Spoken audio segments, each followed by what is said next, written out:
So I'm learning all about framing. So this is kind of the poor boy's way of going, how do I get art out there as inexpensively as possible and still make my stuff look good and professional? Because I don't want to look janky either. I want it to look nice, and I want it to be protected. I get something out of this. So I started doing what I'm hearing some of you already do too. I started always watching for frames. You go to a garage sale, you go to a thrift shop, and you're like, that's a cool looking frame. It's got a good picture in it, but it's got the glass, it's got the, I can take that. And so I started doing that with pieces. So let's talk about frames. So here's a couple frames that I've found in different places. Lately I've been going to auctions and finding auctions. But you start doing these things and you bid on frames. It's like, well, I'm gonna bid on this. And so I'll go through and I'll bid on 30 frames. And thinking, I hope I don't win all 30 of those. Because it's going to be expensive. This piece, when I got done, I told my wife, I said, I probably have, with the glass, and I don't use museum glass, I use what's called non-reflective UV glass. And I brought some samples. So if you want to get up and come over, or if you're not, here's a picture, or here's two things of grapes right there. One has regular cheapy glass, one has the non-reflective UV glass. This non-reflective UV glass costs about 1/3 to half of what museum glass costs. So what I'll do is I'll call Right Angle and say, or one of these frame shops say, cut me 5 8x10 sheets, 5 11 by 14 sheets, 5 16 by 20 sheets, and I keep a flat file full of glass of this non-reflective on hand. And a lot of times too, when I'm shopping for glass or shopping frames, especially when I was buying pre-cut glass like at Hobby Lobby, just cheapy glass, I knew they were pretty standard sizes. So to keep my costs down, I would look for standard size frames. That's a 16 by 20, that's an 8 by 10, that's a 12 by 16. And I would look for those so I could find the glass that would fit in there. It has more of a matte finish to it than museum glass, but really a pastel has a matte finish anyway. I mean, it looks kind of soft. So to me, I think I like it better than the museum glass. Then you get into how do you put it up up against the glass? Do you put it against the glass? I've done that a couple times. I didn't like it. I've seen where some people say that's okay. Others say that's a big no-no. I don't like it because there is too much play inside the frame. Now, if it's just hanging, it can be okay, but I don't like it. So I started looking for spacers. And the spacer, and some of you aren't pastel artists, but it's this. I've got two different kinds. This is 1/8 inch, and the other one's 16 inch. I'll pass that around. But it's got a sticky side to it, so I can put it on the glass. And I'll pass this here. And it basically just raises it up enough that the glass doesn't touch. It's like a mat. It keeps it away from the glass, but it hides behind the frame so you don't see it. I went out and purchased one of these. This thing actually shoots this direction, so I can set it inside the frame and just pull that, and it shoots. It's not a staple, but it looks more like a little black arrow or something. Yeah, it just pops it in. See this? I don't remember what I paid for that and the little staple, but those are handy to have too. And so once I get the glass in, get it put in, then you can either start saving cardboard.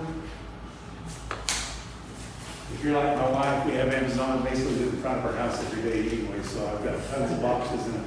But I save the best pieces of cardboard, cut it out, keep a flat file full of that too. So I'm ready if I'm using just a sheet of paper. Some people like to mount their stuff on foam core, some or game board, some just put it in there. Some of the paper is pretty thick, so it'll kind of, by the time you put it in the cardboard back, it's fine. Even the cheapy glass, again, if I had it in an area where there was some brighter light, I'd be more worried about it. But if you're just getting started and trying to keep your costs down, what I'm really wanting to do is encourage pastel artists to say you can get into this hobby and not spend a fortune. And as you get better, you will probably start buying better stuff, better pastels, better paper, better glass. I'm finding that true for me because when I first started, it was just cheapy Hobby Lobby glass. But then when I actually started getting to hanging galleries and get to do that, and I'd see my art compared to everybody else, I'm like, why does my stuff look so much cheaper? Well, I realized it's because I was cheaping out on it. But that's not to say you can't have a good looking piece. This has cheapy Hobby Lobby glass. but I think it still looks nice. And in the room it's hanging in, it looks perfectly fine. This is the non-glare, this is the cheapy glass. You can see a difference in it. Oh, yeah. So if you were gonna say what makes your art look cheap, just change this one. If you only could change one thing to make your art not look cheap in a frame with glass, what would you do? Versus frame versus glass. Just, you know, if, like, let's say you're really poor and you can only change one thing to make your art not look cheap in the frame, what would you do, the glass or the frame? The frame. The frame. Yeah, because I have plenty of pieces hanging in my studio in my house that still have regular glass, and they're beautiful. But if it's in a room where you get a lot of reflection or maybe lamp shine, then I go ahead. But yeah, to get started, I have no problem with that. Now, other people may roll their eyes and say, I would never do that.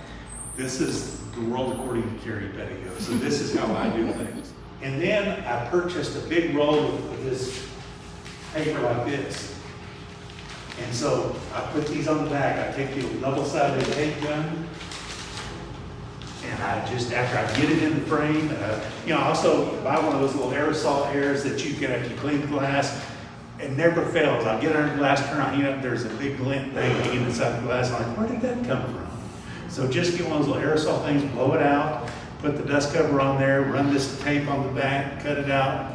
And then I saw some artists online talking about using those labels and putting those on the back of their pieces, which I thought was a good idea because it gives them my name, my web address, my phone number, and the title of the painting. So I was able to lay that out because a lot of those will come with a template on your computer so you can register it up so you can make your own little logo or whatever you want to do and then just have it for your painting. So even when it goes home to somebody, at the end it still has on the back the name of your piece, and they know how to get a hold of it. They can go to your website and shop around and say, you know what, I want another one of these pieces. Well, there's my website right there. Again, Lowe's can have it, but like Hobby or just Amazon, you can buy a ton of these little eyelets. Just keep a bunch of those on hand. All your stuff that you need, just keep it in a little flat file or in your studio somewhere, or the bedroom, whatever you have. Just keep this kind of stuff on hand.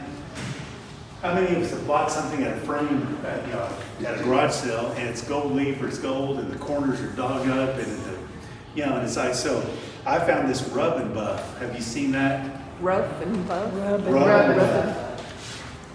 And these are the colors it comes in. So I scored some out on a piece of paper, wrote it. So every time I have and I'll pass this around so y'all can look at it. But I keep this handy. So if my paintings, even if I bought a brand new frame, I've taken it to a gallery before and gone and pick it up and thought, what happened to my frame? Well, we moved it over here and it got scratched up. And it's like, well, so I can take this stuff and a little paintbrush or a Q-tip and just kind of dab it on the corners, kind of clean it up a little bit. And it's one of those things, you'll notice it, but it's not as noticeable as it was before. And it's probably one of those things that nobody else would notice but you. And tell you what I've done too, sometimes I'll do a piece that's a cool piece, I'll put it in a frame, I like it, and a year later it hadn't sold, and I'm thinking, I'm gonna switch frames. And I put it in a different frame, it looks like a whole different piece, and then it sells. So, it's kind of nice to have that where you can just switch pieces in and out and have those frames handy to just switch them out when you need to. Can you find anything like this in Hobby Lobby or Home Depot? I've never found it. No, I've never found it. like a poor man's substitute. I wish. I haven't seen it. If anybody knows, share it with us because again, I just bought a pack of those and I want to say it was 5 sticks. Yeah, right. It's expensive. Yeah. Oh, there's the other end. Yeah, the other end. Looks like it shredded the fiber off the cable. Maybe it was 5 or 10 sticks. It was more than 5. I think it's like 10 sticks. It was like $60.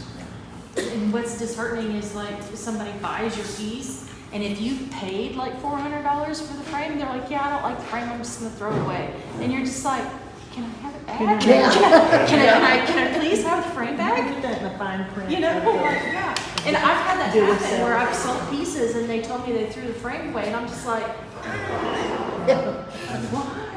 And when I first started, I would think, well, I'm just going to put a cheapy frame on there because they're probably going to reframe it themselves. Mm-hmm. But what I found is it made the piece look cheapy too. And so it's hard to ask $500 when it looks cheapy. And so there's a fine line where you want your, and I have found, for the most part, I think most people are keeping the frames I put them in. If they buy them and they stay that way. But there are those examples. And I'll tell people, and on the back of those, I give a sheet that tells you this is how you take care of it. Don't put it in direct light, do all that kind of, so I try to tell them up front how to do that. And I'll tell you this, I'm self-taught, and but I'll go on YouTube, I'll look around, I study pieces all the time. I'll enter shows, and most of them I never make. My daughter's a great artist too. She's like, why do you bother doing these shows? Because it would make me mad and depress me. It does, but it inspires me. It makes me go, then I'll come back next time even better. I'm gonna come back and enter another piece. And I look at their work, and I study their work, and I go, okay, I think I see how you're doing that now. And what also happens, the more you do it, the more you find your niche. Because when I first started, I would draw people, I would draw landscapes, I would draw whatever. And so on my website, it looked like there's 15 artists represented on my website. But as I started doing more and more, I started going, I really like doing this.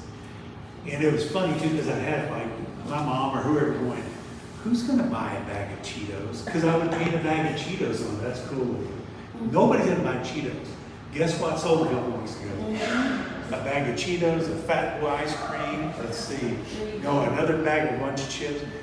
Art is there are different people out there wanting different things, and so let's offer it to them. Find your niche, and that happens by doing it more and more and more. You'll find what you really love to do.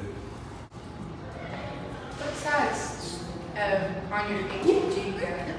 What size tape did you end up using? This looks like about ½ inch. Half inch? Do you ever have trouble with that thing? Every time I reload it, That's what I look up ATG and think, is. I don't think and I just let anyways, so then it goes this way, to go that way. Or it all comes I have out? really- Exactly. I You don't have reload tiny it, all tape, it comes with so long in between, you have, I just use the roller tape.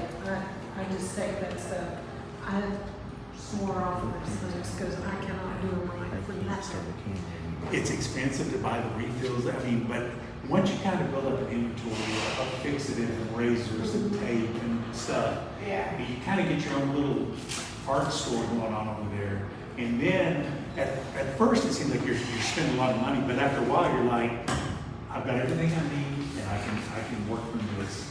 So it's kind of fun to get that stuff built A up. long time ago, I was shown just use the school glue and run it around and then spread your stuff out. You use a damn sponge and to get that glue off. Right, that's a good idea too. She said just use school glue, go around there, take a wet sponge, kind of wipe off the excess, and it dries and holds it on there. Because I have noticed, especially if I put that in my car and it's hot, I'm going somewhere, I'll get it and it's starting to pucker up and pull off. And so if you're careful, you don't let the glue go back into your painting, that could be a nice idea.